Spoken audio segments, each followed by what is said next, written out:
Olá! Vamos iniciar mais uma aula do curso. Nesta aula, vamos aprender a dimensionar as instalações de água fria. Vamos aos estudos?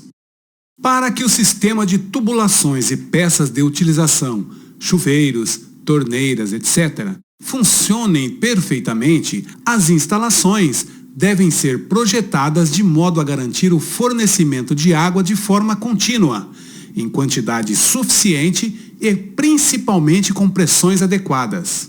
A seguir, irei demonstrar, através de exemplos práticos, como dimensionar as tubulações para a condução de água fria.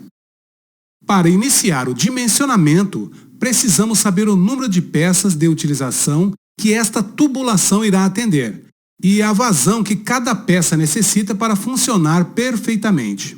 Esta quantidade de água está relacionada com um número. Esse número é chamado de peso das peças de utilização. Então, o primeiro passo é calcular a soma dos pesos das peças de utilização para cada trecho. Estes pesos estão relacionados nesta tabela.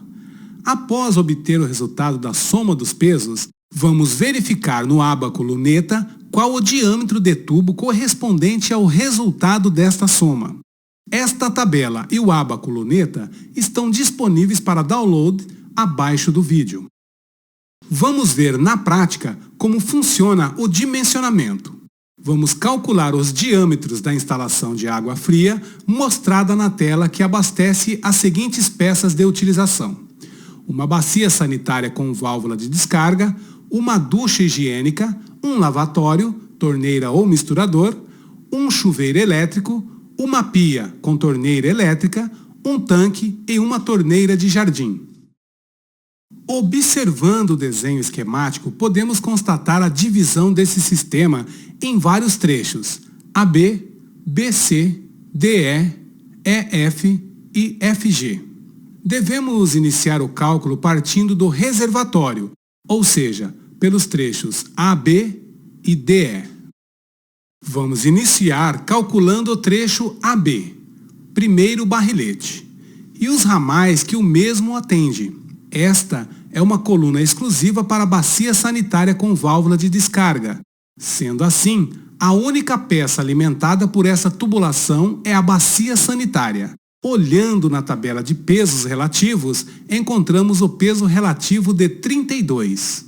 Com esse valor, vamos procurar no ábaco de luneta qual o diâmetro indicado para o trecho AB. O valor 32 está entre 18 e 44, que corresponde a 40 milímetros, tubulação soldável, ou 1,1 polegadas, para tubulação roscável. Como o trecho AB e BC alimentam o mesmo aparelho, a válvula de descarga, a vazão de água que passa pelo trecho BC será a mesma que passa pelo trecho AB, ou seja, o diâmetro da tubulação indicada é de 40 milímetros para a tubulação soldável, ou 1,1 para a tubulação roscável. Agora vamos dimensionar a tubulação da coluna que abastece os demais aparelhos. Vamos começar calculando o diâmetro necessário para a tubulação DE, que abastecerá a ducha higiênica, lavatório, chuveiro elétrico, pia, tanque e a torneira de jardim.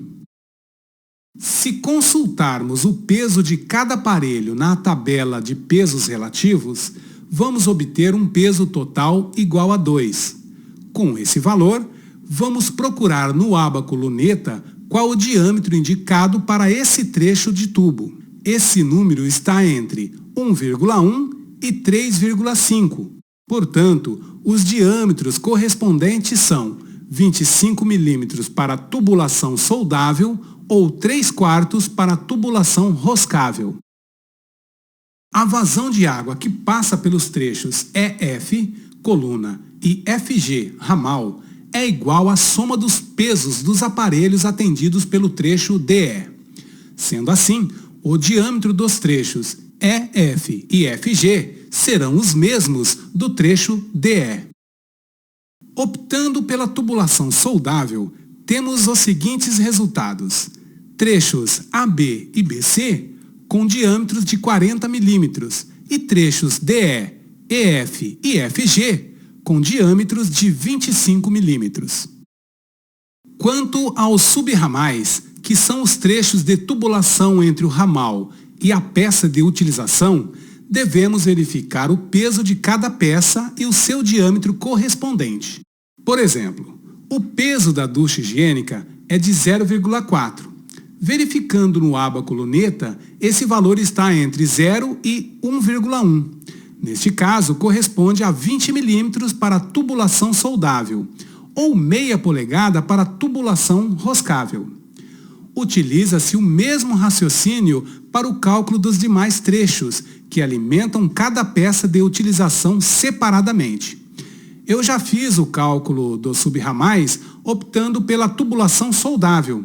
Temos para todos os subramais diâmetro de 20 milímetros. Precisamos ficar atentos sobre os diâmetros mínimos dos subramais, regido pela norma NBR 5626. Por exemplo, de acordo com a norma, o diâmetro mínimo para o subramal de um chuveiro é de 15 milímetros. Abaixo do vídeo está disponível para download essa tabela com os diâmetros mínimos dos subramais. Nesta instalação, encontramos 3 diâmetros diferentes. É comum em pequenas instalações isso acontecer. Observe que o diâmetro dos subramais é menor que o diâmetro do ramal. Neste caso, pode-se elevar o custo da instalação, devido às sobras que normalmente ocorrem em virtude da variedade de diâmetro e necessita adquirir um maior número de conexões. Eu poderia ter subdividido em trechos menores o trecho FG, incluindo umas poucas peças cada um.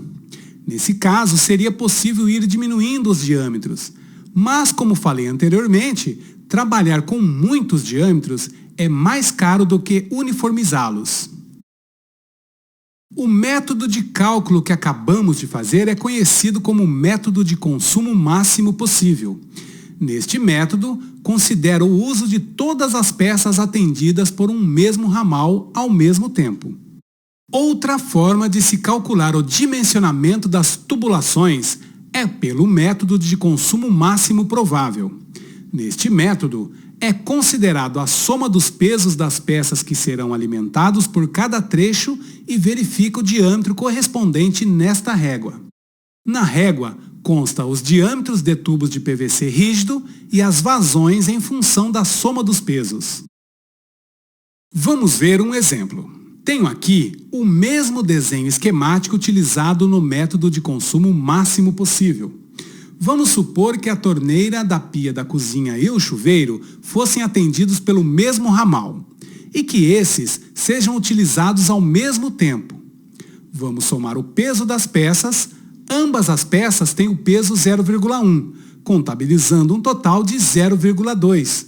Vamos até a régua, localizamos o peso 0,2, que indica um diâmetro de 16 milímetros. Para obras verticais ou horizontais de grande porte, o recomendado é o uso do consumo máximo provável, o que acabamos de fazer, pois nesses casos o número de peças utilizadas são maiores. Observe também que o ábaco de luneta só pode ser utilizado para somatório de peso até 100. Então, para somatório acima de 100, deve ser consultado a régua, conhecido também como nomograma de pesos, vazões e diâmetros. Assim, concluímos essa aula, onde aprendemos a fazer o dimensionamento das tubulações de água fria. Todas as tabelas e imagens apresentadas aqui estão disponíveis para download abaixo do vídeo. Qualquer dúvida sobre o assunto abordado, nós estamos à disposição para esclarecê-las.